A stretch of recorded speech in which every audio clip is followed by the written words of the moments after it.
Welcome. We're so glad to have you here on this Wednesday morning or afternoon. I'm in Central Time, so it's right in the middle of the day. If you're popping on, go ahead and drop in the chat where you're at and your role in your school so I can see who's in the room. Today, we're going to talk about Tier 3 and the 5 indicators to implement Tier 3 with confidence. Tier 3 can be sometimes what feels like uncharted territory for a lot of schools, and figuring out how to do it well and what you need to have in place to really make sure it lifts off the ground and sustains successfully is something that is a real web to untangle, and I'm super excited to talk to you all about it today. Tier 3 is something after my own heart. I love this work. It's something I did a lot of when I was a practitioner in schools as a school psychologist and a consultant on implementation systems. And so we're really going to dive into Tier 3 today and how to deliver it with confidence. I see people from all over. Oh, Lawton, Oklahoma. I'm from Oklahoma. That's where my roots are, but I'm in Minnesota now. See some Kentucky, Texas, Minnesota, Washington, Arizona, New York. We're all over the place. It's so nice to have you all. So in the chat, go ahead and drop what, in 5 words or less, what does this picture make you think about related to Tier 3? This is one of our kind of warm welcomes that we do as part of our curriculum, kind of our engagement activity. Just go ahead and reflect a little bit about Tier 3 and what this picture makes you think of when you look at it related to Tier 3. For me, I think about how coordinated you have to be and how much of a team, oh, Allison, you beat me to it, how much of a team you have to make this happen. It really does take a lot of people to really wrap around students who have some pretty significant needs. They're bringing a lot to school, and we really want to make sure that we support them and help them be as successful as possible, and really empathize with where they're at and where their families are and support them as much as we possibly can. I've heard some really interesting answers to this question, so I always like to ask it in the room. All right. We've done our warm welcome. We're going to dive into what we're going to talk about in this webinar. So really, the first thing we're going to dive into is just clarity around what is Tier 3 and why is it vital. Tier 3 can look a lot of different ways in different school systems, so it's really nice to just level set on what do we mean by Tier 3 and what are we talking about when we say Tier 3. We're going to talk about reasons why schools struggle with Tier 3. We'll do some interactive chats throughout, so this isn't just a sit and get, and I'm really excited to hear what your struggles are so we can hopefully attend to those during this time. And then we're going to talk through 5 indicators that really solidify a well-functioning Tier 3 in schools. At any time, if you have questions in the content that we're going through, feel free to drop them in the chat, and we'll try to save time at the end to go through some of those. And then also there'll be resources that are dropped within the chat. So make sure you have that up and you can download all of those really useful tools that just help you kind of work toward or chip away at systems and structures that support a healthy Tier 3 system. And then at the end, we'll go through some experiences and things that we have coming up for Character Strong if you're interested in any other things. All right, so Tier 3, what are we talking about when we say Tier 3 in Character Strong? So we really kind of have a formula for Tier 3, and that's really what grounds our description of what Tier 3 means. It really is for a few students, that's the who, and the what is intensive personalized supports delivered through a team-driven problem-solving process. That's the how. And those things together really are what combine to create really solid intensive Tier 3 supports. When we think about supports in schools, we really think of a multi-tiered support model. So you might have seen the triangle before, but this really is showing that tier 1 is the solid foundation for all students. Tier 2 is for some students, it's resource efficient. And then tier 3 is really for those few students who are receiving intensive supports because they have really, really great needs. And so we need to really, really hone in on who are those students who are going to not respond probably to these lower level tiers or have such a critical need that we really need to specialize and focus in some pretty intensive supports to close the gap for them. Who needs tier 3? Students with intensive needs, who really need tailored intervention right away. So we kind of think about two paths. There's kind of that mission critical. We know these students have a need. We know it's intensive, and we got to get some type of support in there right now so that we can keep them in school and keep them being successful. And then the other path that we have is really students who might not be responsive to prior supports implemented with fidelity. So they might have gone through a tier 2 intervention. They might be getting really, really solid differentiated instruction at tier 1, and they're just not responding to the level that we would anticipate. And so we really need to up the dosage. We need to up the personalization because something's not quite getting there for those students. Tier 3 supports, so really thinking about the practices, they are individual intensive interventions. So like I said before, you're upping the dosage. It happens more frequently. They're typically longer interventions because the cases are just more complex. The student needs are more complex. And there's more intervention components, and that's where the personalization really comes in. Tier 2 is meant to be brief. It's really prescriptive. And then tier 3 is really focused on precision and personalization and intensifying the content and the dosage that students get. Interventions tend to require some specialty training. So what we really try to do at Character Strong, and we'll talk about this in a little bit when we get to teaming and staffing, is really around increasing the scope of practice or competence of people to be able to deliver usable tier 3 interventions so that we can increase access. And then interventions are matched to these root causes of the need. So really trying to identify where are we going to get our biggest bang for our buck? What really is like the thing, the 20% of like all things that are going on for this kid, that if we really, really double down on that 20%, that root cause that's probably causing all of the other things to happen, we're really going to make some significant changes for the student and their educational experience. Why do schools need tier 3? So in the chat while I'm talking, I'd love to hear why you think schools need tier 3. I'm sure there's a great need out there, but I'd love to hear from you all about why do you think tier 3 is necessary? Why is school the place that tier 3 needs to live and these intensive supports need to live? For us, tier 3 needs to happen in schools for two reasons. One is access. Kids have to receive this thing in the first place. They can't benefit from things they don't receive. If it's not existing in schools, kids a lot of times are not going to be able to access any type of support because they don't have the capability to get out there and get it. School is the place where kids are. We'll talk through that here in a second. And then engagement. So we can get them access, but we have to keep them in the intervention so that they can receive all of the supports in that intervention over time. So really, like, schools are a place where kids can initially get access and also continue to engage in the interventions so that they can get the full benefit and not just get these piecemeal, kind of like slow drip interventions that really don't give them the holistic support that they need.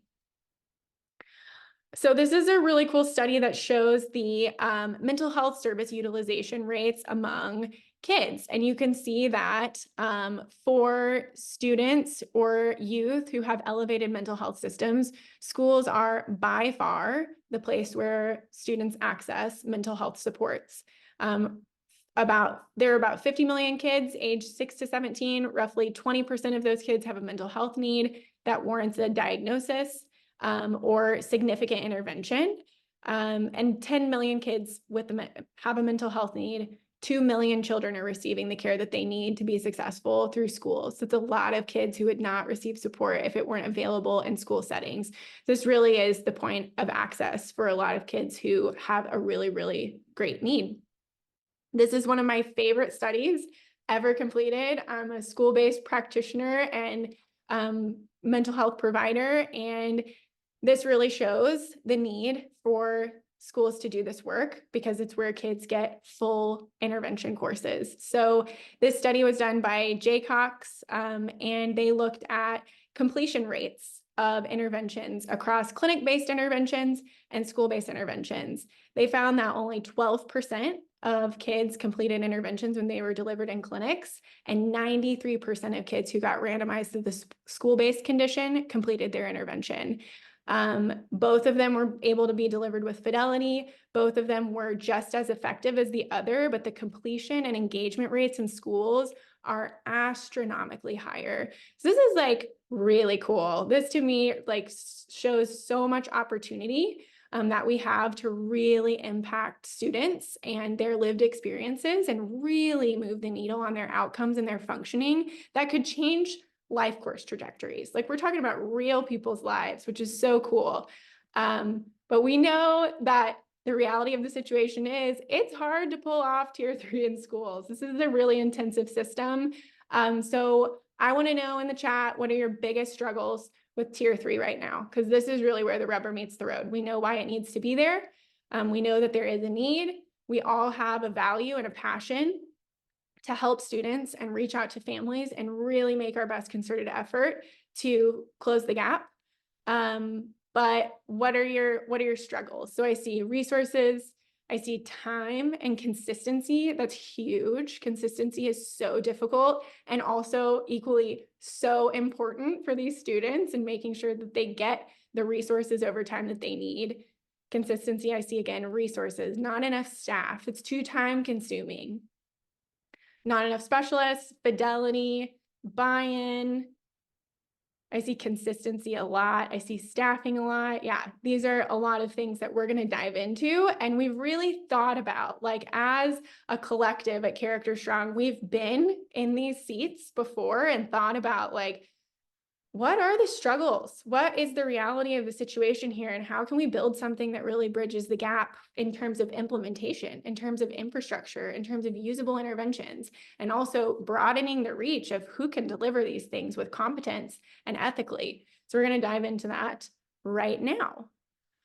So the first indicator that we're going to talk about, these indicators are kind of just like the solutions to struggles, really, that we need to kind of grapple with and think about. The first one is really a foundation of prevention. So before or while we're building the tier 3 system, we really need to think about the preventive supports that we have at the tier 1 foundational level that all students access. So we can set up really awesome tier 3 systems, but if we don't have good tier 1, then we're basically, there's this metaphor, it's like the dirty pond metaphor. So you can take a student out of the dirty pond, you can put them in an intervention, you can wash off all of the algae and the dirt and everything that's on them, and then you put them back in a dirty pond. And a lot of times we have these kids who then need tier 3 supports again, and we're like, what's the deal? We did the intervention, it's not working. A lot of times that's because we're not really pushing into the environment that the students are in majority of the time and really providing those preventive supports that not only help them while they're in the intervention, but also prevent problems from occurring in the future. So they get those foundational skills,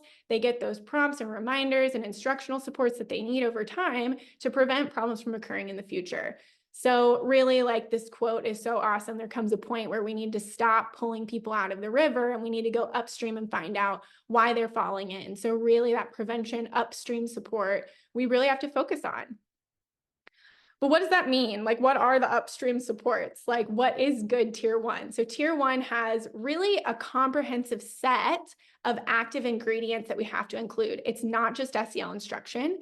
It's not just classroom management. It's not just good academic instruction. It's the combination of all those things that makes really solid tier 1. So here's a couple of studies I'm going to show you that really pull into the idea of what we call integrated prevention, which really is focusing on not just SEL, not just one component of tier 1, but combining those so you really get this like synergistic effect. You get this bump in outcomes because you've got multiple pieces of the puzzle together. So this study is showing that when you do SEL alone, you get, consistency. So you're preventing a big drop. But when you combine SEL with relational practices, you actually see an increase in the outcomes that you want to see. So this one was looking at sense of belonging. Other studies have done this as well.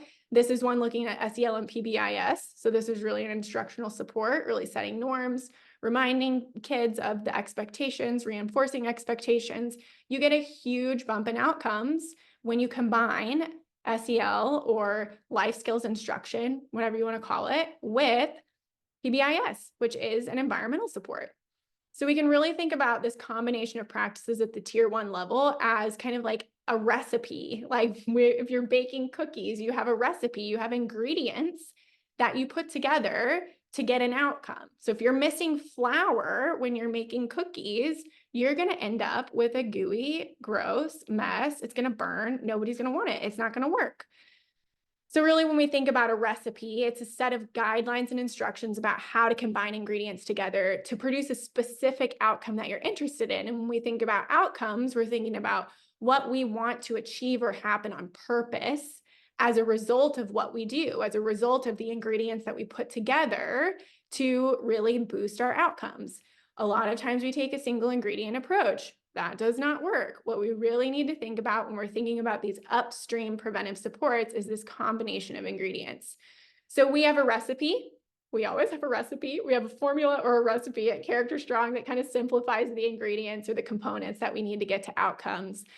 So we'll drop in the chat a resource around tier 1 supports that will help get to outcomes, and those relational, instructional, proactive, and responsive practices that you can put together to really boost your outcomes with tier 1, which is just going to set you up for success with tier 3 because you're really ensuring that they've got really good environments to go to outside of their tier 3 intervention. The next indicator is tier 2. So really leaning into multi-tiered supports here. Because tier 2 not only has an impact in and of itself, but it also creates resource efficiency for tier 3. So a lot of times what we see is this upside down triangle where we have a ton of kids who need tier 3 support.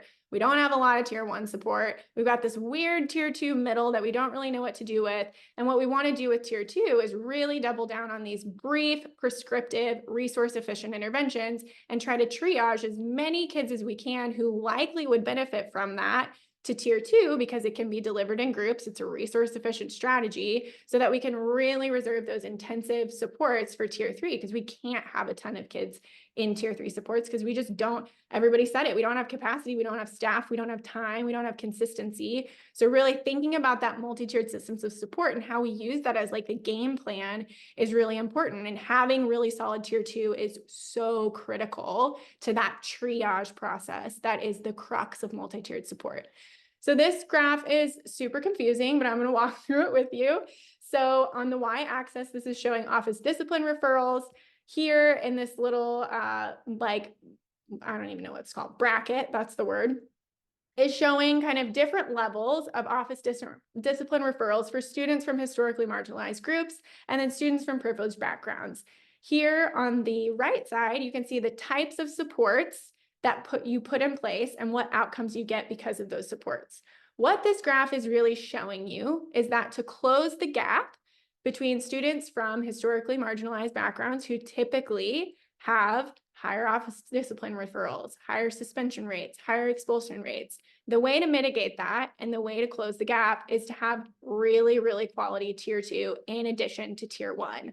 Those are the things that are going to start closing the gap, is having these responsive, really rigorous levels of support that can really remediate what we perpetuate without these supports in place. The other thing we need to think about is that this is a layering on of support. So we're not replacing tier 1 with tier 2. We're adding on more features, more dosage, more reps to what students are experiencing in school. So they're getting really solid tier 1. They're in that clean pond. We've got really, really good recipe for tier 1 that we're putting in place and implementing with high fidelity. And then we've got this resource efficient, brief but broad tier 2 that we can layer on top of our tier 1. That's going to get a lot of kids to the point where they're functioning really, really well in schools and responding to intervention. And then there's going to be some kids who have such a critical need or they don't respond to interventions as we anticipate, who are going to need that extra layer of support, which is tier 3. So again, this is combining ingredients. So not only do we have the ingredients at the tier 1 level, we have ingredients at the tier 2 level. At this point, we're kind of creating a meal instead of just some cookies to really get to this multi-tiered system of support. Tier 2, again, is just really all about activating early intervention as close to the time when a student's needs emerge. So really deploying supports as quickly as possible in a very resource efficient way that maximizes the people who can deliver these interventions, because they're a little more prescriptive. They're a little more simple than tier 3. And they are still matched to students' needs. So we're still looking at this model of root cause. So this is really where that single ingredient versus multiple ingredient thing comes into play. A lot of times for tier 2, we have like 1 or 2 interventions. We might have 1 skills intervention that we're kind of cobbling together. We might have check-in, check-out as a performance-based support.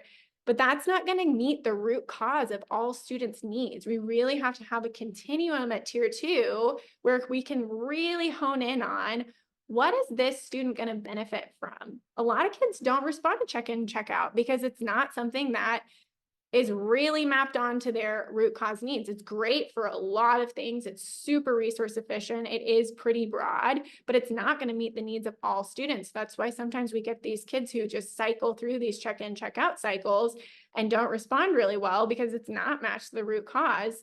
That's really creating what we see above the surface, all of the symptoms and all of the behaviors that constitute the problem.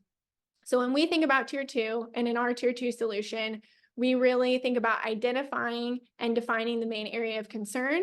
And then those are the behaviors we want to decrease or the skills that we want to increase. So those are the things we progress monitor. That's what we want to look at because that's what people see.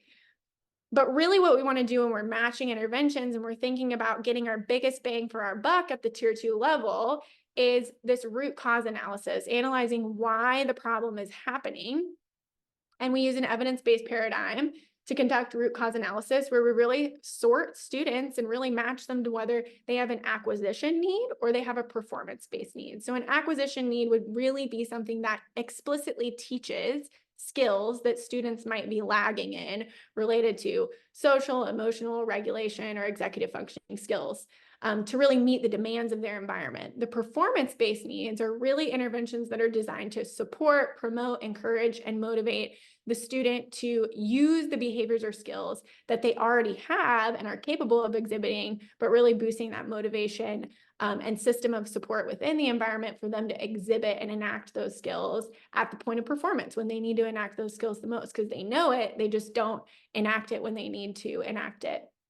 So this really creates like a very broad continuum of support. And I remember when I practiced in schools, it was like, we didn't have those resources. We didn't have 4 curricula that are acquisition-based need curricula that really teach the broad bands of skills that we need and we see in schools. We also definitely did not have an organized continuum of performance-based supports that would help kids who really just needed a boost in motivation. So those are your interventions like check in, check out. That you can combine with the skill interventions and really meet the needs of students where they're at in a very resource efficient way. So that's really tier 2. Like you have to have tier 2 in order to be able to triage kids out of tier 3 and turn that upside down triangle into a right side up triangle where we really are honing in on those students who absolutely need those resources reserved for tier 3 support. Okay. Indicator 3, maybe I'll pause and look at the chat real quick and see if there's any questions. I'm doing this solo, so you all have to be patient with me at the chat. Let's see. We've got a question. Do tier 2 support staff require credentials I assume tier 3 does? No. So that's the beauty of tier 2 being resource efficient is that it doesn't have to be credentialed staff. We have training. So that's one thing we'll talk about with tier 3, but related to tier 2, we wrap around to increase competence. So that's one thing in schools. I worked in community-based clinics. I worked in schools.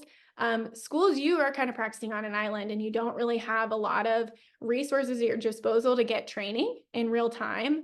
Community-based clinics send their people to get trained. They have resources and mechanisms for that.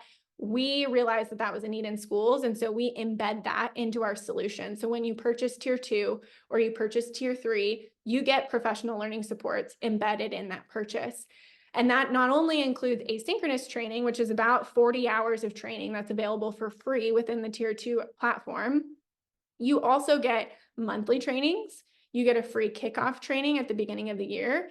And you also get office hours. So you can come and talk to our tier 2 specialists and our tier 2 directors who really understand how to deliver these interventions in real time, and really figure out the systems pieces to coordinating this stuff and working it out so that you get the supervision and the support and the consultation that you need to make this successful. We really pride ourselves in coming from the work and getting it. And so this is a way that we can help promote access by increasing people's competence and confidence to deliver the interventions ethically, successfully, with confidence, so that we can really get kids in front of things that are going to make them successful. Another question that Tia sent to me. I was told that we need parent permission slips for tier 3 small groups as it is intervention and did not need parent permission slips for tier 2 small groups. Thoughts? This is a really good question. It really depends on your district policies around consent and assent. So there definitely are I won't say definitely, there most likely are district policies that you have around active or passive consent. What we do to help with that is provide templates for any type of consent that you would need to gather. So we have opt-out passive consent forms that you can download, take, retool into your own tool. But we do a lot of the heavy lifting for you because that's part of the coordination work that, like, as a school psychologist, I was the one that had to put all of that together, and I had to create the process and create all the documents and the things and make people aware of them. What we try to do is take that off your plate so you can get to the work, because that's what needs to happen. Like, we need to get to the work. We need to be able to get in front of kids or get people in front of kids. So all of that stuff that we can do to take that document building and process building and things off of your plate and training off your plate, that's our main priority, is trying to make sure that you can get kids to interventions as swiftly as possible and that you have the supports that you need to be able to do that. So my thoughts are, it's going to depend on your district, and we try to take a lot of the heavy lifting around consent off of you so that you don't have to build your own permission slips. You don't have to build your own consent forms. You don't have to do all those things. It comes free. That's why it's a solution. It's not just an intervention. You're buying a lot when you come in. You're buying measures, you're buying training, you're buying the interventions themselves, you're buying resource guides, all of those things, they all come together in the tier 2 or tier 3 solution. Okay. I'm going to keep going on. These are all great questions, and I will try to get to a point at the end where we can answer more of them. But now we're going to dive into indicator 3. So this is a big one, and this came up a lot when we were talking about, like, what does that picture look like to you? There's got to be a team. There have to be people who can coordinate this work. It can't be done in a silo. You can't be the tier 3 person, which is a lot of times what happens in schools. We got to have a team. We got to have a tier 3 team. We got to have people who can go through this process, or an MTSS team. Start where you can, because you know, Rome wasn't built in a day. We can't like set up teams for every single tier. That's a lot to ask. But we need people together in a room who are key stakeholders to really make decisions and really think about and, you know, inform the personalization of these interventions for students, because we can't make decisions if we don't have information. So we have stakeholders who hold that information. They're knowledge brokers, and we have to bring those knowledge brokers and decision makers together so that we, in a way that, you know, creates swift decision making, which we'll talk about. But we have to have a team. So this is what we say. There is no successful implementation without a dedicated team. There just isn't. You cannot do it all on your own. This is like, we have to have multiple people involved in this process because it's not a singleton person thing in a building. It might start off that way, and you might build buy-in, and you might build some strategic relationships to bring people into that teaming process and really build their understanding and their value around the work. But ultimately, our goal is to build a team. So in the chat, we talked about that teams are important. Why are teams so important in tier 3? Like, why is it so critical to have teams? Maybe I already answered this question for you and you just reiterate what I said, but why are teams so important in tier 3 work? I know for me, when I was in a practice setting or multiple practice settings, it's just a lot to coordinate. It is a lot to do the assessment, to do the actual delivery of interventions, to make decisions, to monitor the system of tier 3, to coordinate with other teams. Like, there's so much systems infrastructure that has to happen. And if you're the interventionist and you're also the person who's like facilitating the team, and you're also the person who has to go to other people to make decisions and get approval and things like that, you can only realistically help like 2 to 4 students really well, and your quality just decreases so much when your bandwidth is so split between all of these different things. So having multiple people to do all the aspects, you need the right people on the team. We're going to get into that in a minute. Share the load of factors. The feeling of collaboration is important, definitely. And yeah, different banks of knowledge for sure. Okay, so let's talk about teams a little bit, because we all know there are really good teams and there are teams that get really, really stuck. So somebody said this in the chat. We have to have the right people in the right seats. We have to have like the people who are the knowledge brokers there. We have to have the decision makers there, or at least relinquish authority for the decision makers to be at the table if the, real decision makers can't be there. We have to have meetings routinely. So this goes to consistency. If the team is not meeting routinely, things fall off the plate. There are competing priorities all over the place in schools. We all know the walkie-talkie and that, things call. We have to have people who have an organized structure, who meet routinely, who take this as a priority and can triage those types of things and take ownership of those things, so that delivering interventions to students is something that we take really, really seriously and we protect time for.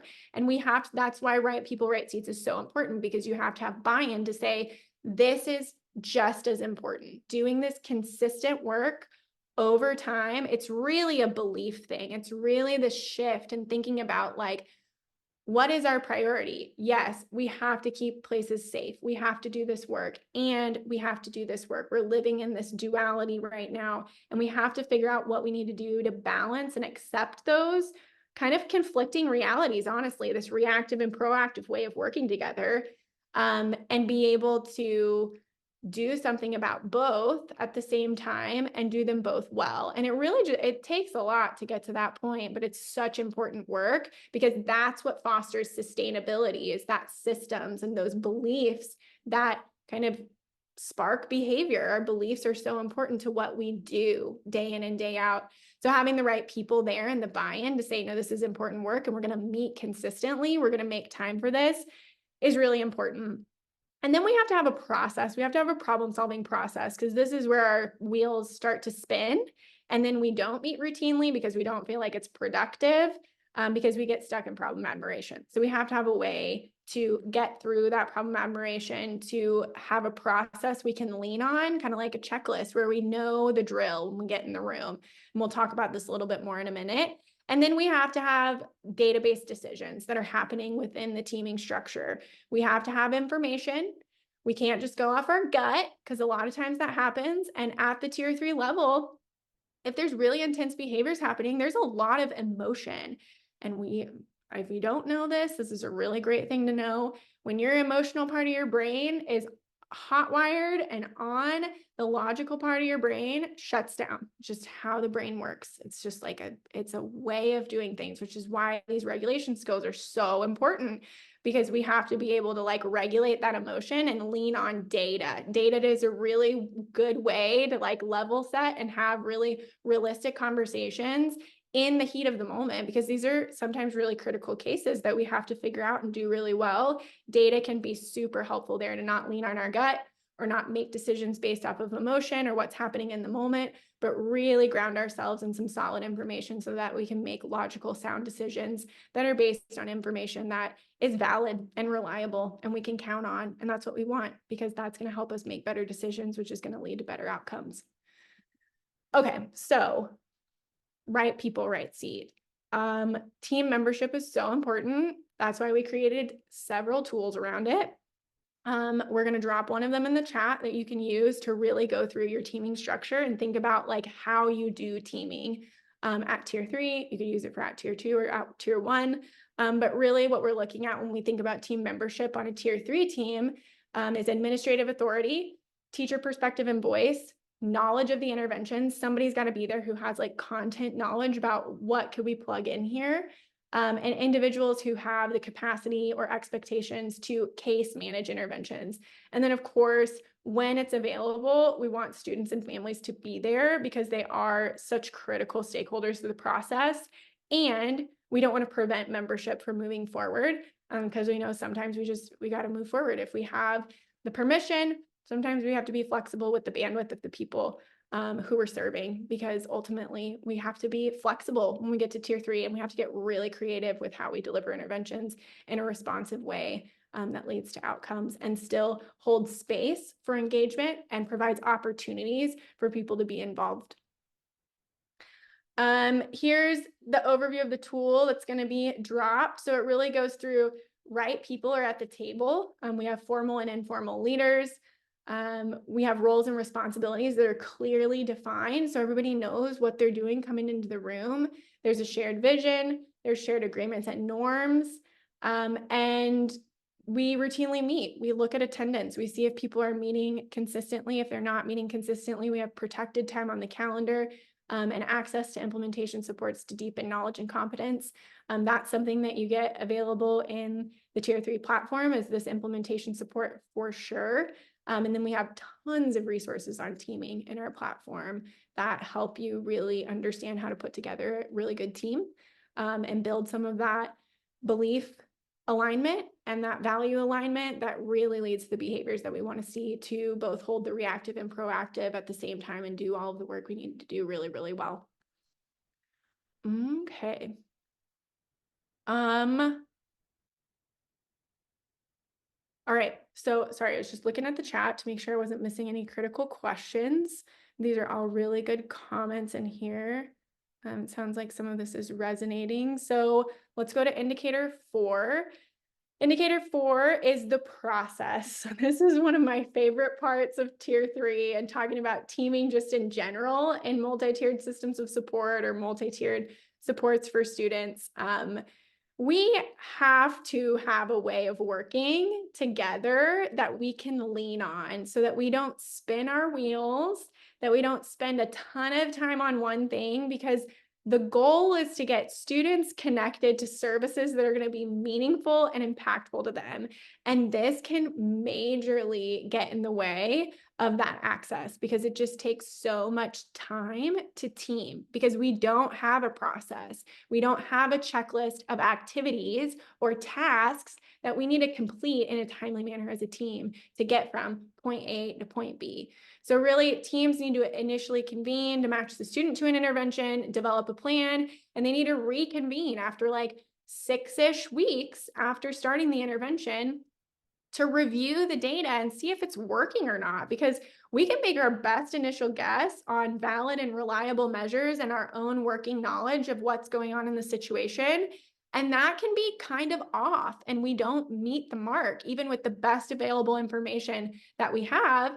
there's going to be stuff that comes up during intervention. There's going to be things that we don't realize when we start an intervention. And by doing, we learn. And so we have to take a point in time and sit down and protect time to reflect, to learn, and to pivot or continue and make a decision about what's in the best interest of the student right now and their environment, given what's going on after we've tried this thing consistently and we've done it with fidelity over time. So this is kind of how I think about teaming. And when we start to think about setting up a team and planning the process for a team, for me, a lot of times, I'm going to level with you and be totally honest, it feels like this knot up at the top when I think about convening a group of more than 5 people and trying to make a decision with them. It can be really hard, like in reality, getting everybody on the same page. And so it creates a lot of anxiety and stress. And all of us have had those situations where we've been at a team meeting and we have preconceived notions going into it. We're like, this is going to be the same as it was before, and we're going to get stuck, and it's going to take a long time, and it's not going to totally feel useful. And that's not a great feeling to have. And really why that happens is because we don't have a good plan. We don't have a good process in place. We don't have a vision for how we're going to use our time. And we don't have something that is proven based on evidence to work and get teams from point A to point B successfully. What we need is a future plan for ourselves where we're going to set up these steps and these tasks within steps to be able to actually move through the process efficiently and effectively in a timely manner so we can get students we know have a need to the thing that's going to support their need being filled. So in tier 3, we've thought about this a lot because this is where tier 3 gets stuck a lot of times. We have these student support teams, we have these, mental health teams, things like that, and there's no process. So we have really outlined what is the process to identify the need, develop a plan, monitor progress, and implement the thing we decide on, and then reconvene to reflect, learn, and decide on the next steps we're going to take. Because we're probably going to have to learn and pivot and learn and pivot and learn and pivot and be agile in our decision makings and flexible in how we deliver these supports, because it's going to take time and it's going to be complicated at tier 3. It just is, because the environmental factors are constantly in flux and changing, and that's okay. We can have a process that actually helps us be amenable to that and be flexible and be agile and be responsive to needs in real time, which is so cool. Like, to have that in practice is so unique because it's such a void that we grapple with so much of the time. So really in step 1, what we do is we define the need, the behaviors we want to decrease that are causing the negative impact, the behaviors we want to increase. So that's really when we were talking about tier 2, those symptoms, kind of like what's happening on the surface. And then we have to analyze, we have to get to the root causes, because that's where we know we're going to get our biggest bang for our buck. We're really going to try to focus in on that core thing or set of things that's really causing all of the stuff that we see on the surface. When we think about it in tier 3, we think about an intense behavior that requires environmental support. So these are the things where you're in crisis mode. This is the emotional part of tier 3 that leads to that burnout, that leads to the emotional load, because there's just a lot going on and people are trying their best to respond to it. But we have to have a way to proactively and reflectively think about, like, what are we doing in the environment? What are we doing preventatively? What are we doing reactively? How can we base it in evidence? How can we be confident and competent going into those situations before, during, and after, so that we know what we're doing is going to actually improve the situation and not either deteriorate it or keep it at a plateau over time. The other sort that we have kind of with the root cause is a mental health need that requires skills and supportive relationships. So really, like, there's a gap in the student's skills to be able to cope with things that are happening in their environment. They need to learn new ways of thinking, new ways of doing. They need to practice those things in the context of a supportive relationship that's safe and trusting, so that they're willing to take risks and try new things and learn and see and have a space to reflect, especially for older students. to think about why there's a benefit of doing something differently and how it can help them be successful over time. And that's really what mental health supports are meant to do, is provide people with the space to really learn, practice, get feedback, think about things, be reflective, and move forward. For little kids, we make it really, really interactive. We make it very, very skills focused.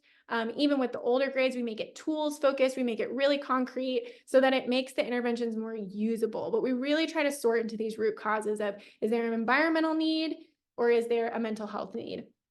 And then we provide a personalized support pathway. We have an environment support pathway that maps onto and guides teams through developing an intense behavior intervention plan that's usable. We think about usability a lot. And then a skill support pathway that really focuses in and dials in on what does the student need related to skills improvement so that they can navigate the stressors in their environment successfully and skillfully. This is a little overview of the platform. This is the process. So we guide teams through the process. This is kind of that monitor, implement and monitor phase. We've got progress monitoring in there. And then this is our skills pathway that really shows kind of what the skills interventions look like. They're really concrete, they're really doable, and we really pride ourselves in that because it's something that can become a barrier a lot of times in Tier 3 support and intervention work. All right, let's get to the last indicator. Like a lot of people said this in the chat. I almost said everyone, but everybody didn't, but everybody was probably thinking it if I had to guess. Workforce issues. And a lot of workforce issues stem from, one, just like not having Tier 1 and 2 support. So you're constantly in reactive mode. You don't have a triage mechanism. So you're always thinking everybody needs Tier 3. But really workforces that are competent and confident. We need to be able to increase the amount of people who can provide these supports ethically. Yeah, I said that right. And competently and confidently. When we lack competent and confident workforces, it leads to gatekeeping of interventions. So this is where some qualified staff who probably do have the base skills and competencies to, increase their scope of work and increase their confidence in their scope of competence, they feel like Tier 3 is not a part of their scope of practice. When in reality, when we really break down like what this is doing, that you're meeting individually with students, you're talking to them about their problems and you're teaching them skills and tools to solve them. You're just doing it in a sequential way that's organized and it's consistent and it meets a really specific, pretty large need. There are quite a few people in the building who can do this. And we want people who have those base skills. We want people who are used to working with students around mental health supports or mental health problems, who are doing some solution-focused work, who are, capable of developing empathy with students who have significant needs, who are willing to roll with the punches when it comes to, navigating things that come up and complications or things like that and being a big problem solver. But really those people who have that background in meeting with students one-on-one to talk about their social, emotional, and behavioral needs and teach them skills and tools to address those needs. Those are the types of competencies that probably can be expanded with the training support that we provide and the consultative support that we provide in our platform and in our package, our solution package. We also get reliance on contracted mental health. Now, there are some contracted mental health systems that are amazing and they collaborate with schools. They're awesome. Those are few and far between. And we know that we cannot fully rely on contracted mental health support to meet all of the Tier 3 need. We have to have internal staff who can do this as well, because something inevitably is going to happen where we need more capacity support. So we need to be able to be agile, even if we have contracted mental health support. And we need to be able to align across what kids are getting from contracted support versus internal support. And a lot of times contracted support, I've been in that role before, you don't have any resources either. And so you have training in cognitive behavioral therapy or things like that, but you're still cobbling stuff together, and being able to align on what we use across contracted mechanisms and internal mechanisms could be so powerful in systems and really create synergy across those ways of accessing care. We also get overloaded special education. Go ahead in the chat if you feel like this is something that you grapple with in your school. Everybody needs special education support.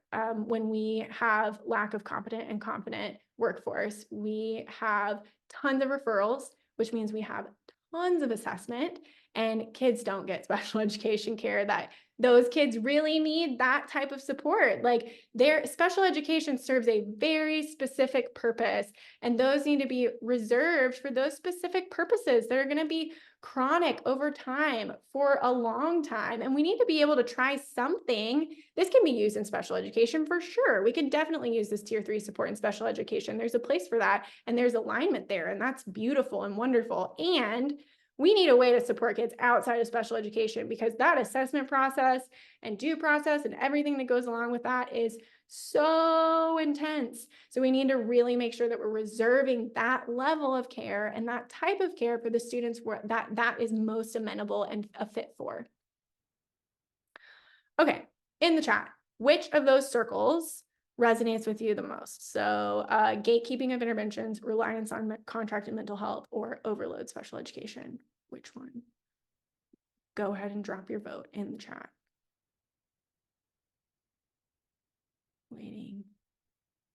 Waiting, gatekeeping. Yeah, definitely, for sure. That is where like the tier 3 person of one comes in. Is like, oh, you are the tier 3 person because you're the only one who's trained in these things. Overloaded SPED is so something that I've seen and still hear all the time. Reliance on contracted, they aren't always consistent, and they're not in the building all the time. So when you have those students who have those critical environmental needs, they're there one day a week, and you're like, where's the support? Where did it go? That's where schools excel, is like, we're there when you need us. So we just have to have a system to be able to implement that really well. All the things. Yeah, all the things for sure. All right.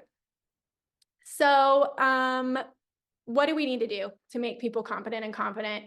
What do educators need to feel they have the skills and abilities to deliver tier 3 services? What do educators need to feel confident making decisions and delivering tier 3 supports?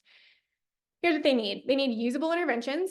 They need ongoing training, case consultation, supervision that's available to them that they can tap into at any time that they need. And they need data to inform decisions, plus like all the other stuff that we talked about before, but we're just going to focus in on these for now. So usable interventions, let's talk through the tier 3 supports or intervention kind of pathways that we provide through the tier 3 solution. So the environmental support is really grounded in a function-based behavior intervention plan. That is usable, I will say. So if you're used to doing FBAs and BIPs as a part of SPED, this is a way more usable way to do it. It includes intervention strategies that promote character and behavior improvement. We really focus in on guiding teams through developing pragmatic teaching strategies to promote replacement behaviors, prevention strategies to prevent unskillful behavior from happening in the first place, and prevent those critical events from occurring. Because we're really doing a lot of that preemptive preventive work to try to mitigate that even being a need for a student, that they need to really show their need in such a huge behavioral way. We're really trying to help teams structure the process through, how do you do that? How do you like make it so that there's no need for the student to do that, because we have supports in place that prevent the need for the behavior to get that big. And then responsive practices to respond to unskillful behavior and reinforce replacement behavior. So when a big behavior does happen, or when an unskillful behavior occurs, what are the evidence-based practices that are the responsive practices that are practical and you can do in real time to move the needle and chip away and help the student learn and practice and hold them accountable within this supportive system. Skill supports, we have 4 different skill supports that we provide. So that's really that mental health need, the skill need. We have courage and confidence, which focuses on students who struggle with anxiety. We have purposeful and proud, which focuses on students who struggle with depression or irritability, which is what shows up most of the time. Regulated and resilient, which really is focused on students who have experienced adverse events in their life, and we need to be able to respond to those. And then Focused and Successful, which really is focused on equipping students with skills that are going to help them in their environment apply executive functioning skills and kind of provide that support in the environment in a way that's really, really, really innovative and aligned with the best available evidence coming out of collaboration with experts who are doing real-time testing and effectiveness research on what is most successful for each of these things. We really take a common elements approach to really find what are the strategies and tools that are the biggest bang for our buck. If we teach these to students, they're going to very likely have more success than if they aren't taught those things. We have 4 grade bands, K through 2, 3 through 5, 6 through 8, 9 through 12, the 4 content areas, and that equates to like almost over 128 sessions that students can, plug into across these grade bands and content areas. We also need competence and confidence for capacity through ongoing training and case consultation. We provide monthly consultations, we provide office hours, we provide an initial training, and then we have great customer support. We have great technical assistance. So we really, really, really try to wrap around and provide access to experts and access to supervision and access to case consultation, because once you get into the weeds, it is really hard to see your way out. And we want to provide a way to provide space to help you find your way through the weeds and really carve a path through the forest to get you from point A to point B to be successful and really, really see an impact in your schools and in systems related to Tier 3. We also need data to inform decisions. So we have a data dashboard, we have tools that are integrated into the platform that as part of the teaming process, you go in and input data, it'll summarize it for you, it'll turn it into documents or PDFs that you can use in SPED evaluations later and record reviews and things like that, that just make it easier to do your job. That's what we want to do, is make it easier to do your job and make it easier for kids to access really, really high quality supports. Oh my, that was a lot of information. I hope it was useful and helpful. I'm done talking about Tier 3. Let's talk about other Character Strong events that are coming up if you're interested in plugging into other things that we provide. So if you really want to learn more about Tier 3, there's a product preview on April 24th. If you want to learn about Tier 2 curriculum or the Tier 2 solution and see a demo of that platform, that's happening on April 25th. We also have our elementary Tier 1 curriculum demo. We really try to make those supports engaging so students can really get really high quality explicit instruction in life skills that are super great preventive supports. We have a couple of other webinars you could plug into. And then if you are a middle school, high school professional, we've got a demo on May 8th that might be interesting to you. If Tier 2 piqued your interest, we have an amazing Tier 2 certification training. It is awesome. It gets rave reviews. So feel free to check that out. And then we have our national conference, which is so much fun. And you get to meet all of us and we get to meet all of you. And it's just a wonderful time to gather and reflect and learn and really like fill your cup going into the year. So thank you so much for your time and listening to me talk endlessly about Tier 3. If you have any questions, let us know. And I hope you have a wonderful rest of your Wednesday. Okay, we'll see you later.